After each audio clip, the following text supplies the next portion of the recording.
পর্যায়ে গিয়ে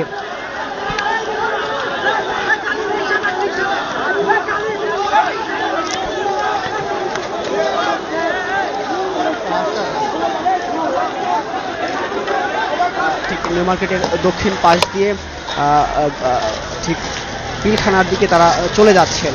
এ পাশে আবার ঠিক আমরা আপনাদের দেখাচ্ছি, যেমনটি দেখছেন দক্ষিণ পাশে কিন্তু ঠিক এই দিক দিয়ে আবার ধাওয়া পাল্টা ধাওয়ার ঘটনা ঘটছে এবং এ পাশেও শিক্ষার্থীরা অস্থায়ী যে ব্যারিকেড দেওয়ার জন্য যে সরঞ্জামগুলো সেগুলো নিয়ে আবার এ পাশে একটি ব্যারিকেড তৈরি করার চেষ্টা করছেন ঢাকা কলেজের শিক্ষার্থীরা, যেন তারা নীলক্ষেত মোড়টি পাড়ি দিয়ে ও পাশে না যেতে পারেন ছাত্র কলেজের শিক্ষার্থীরা। এই থমথমে অবস্থা ঠিক প্রায় 1 ঘন্টার উপর থেকে চলছে। আমরা দেখেছি বিপক্ষের ধাওয়া পাল্টা ধাওয়া।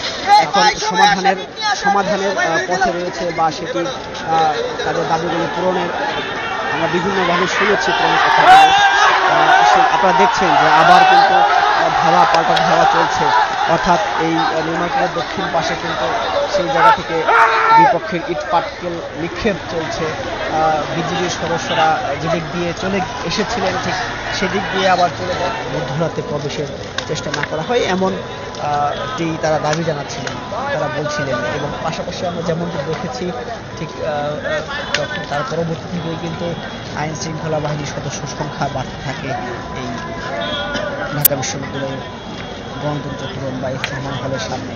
এবং ঠিক দুই পক্ষের মাঝামাঝি অবস্থানে আমরা দেখেছি শাহবাগ থানার ভারপ্রাপ্ত কর্মকর্তা তিনি আসেন, পাশাপাশি পুলিশ পোশাকে ব্যাটালিয়ানরা বিভিন্ন আইন শৃঙ্খলা বাহিনীর সদস্যরা কিন্তু এই আন্দোলনটি বা এই বিপক্ষের অবস্থানটিকে থামানোর জন্য বারবার চেষ্টা করেন, হ্যান্ড মাইকে কথা বলেন।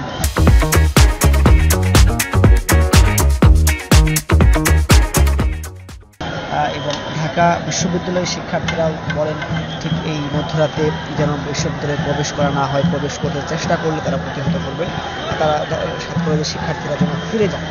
এবং এই পাশ থেকে আমরা যেমনটি শুনেছি সাত কলেজের শিক্ষার্থীরাও বলছিলেন তাদের যৌক্তিক দাবি নিয়ে এসেছেন, তাদের দাবি বারবার অবহেলা করা হয়েছে।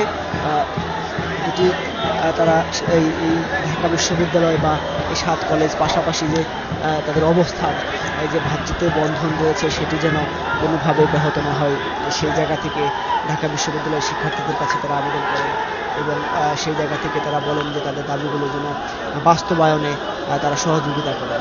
তবে ঠিক এই মধ্যরাতে যেমনটি আমরা শুনেছি যে মধ্যরাতে বিশ্ববিদ্যালয়ে প্রবেশ তারা এটি ভালোভাবে দেখেননি, ফলে তারা এটি প্রতিহত করেন এবং একটা পর্যায়ে গিয়ে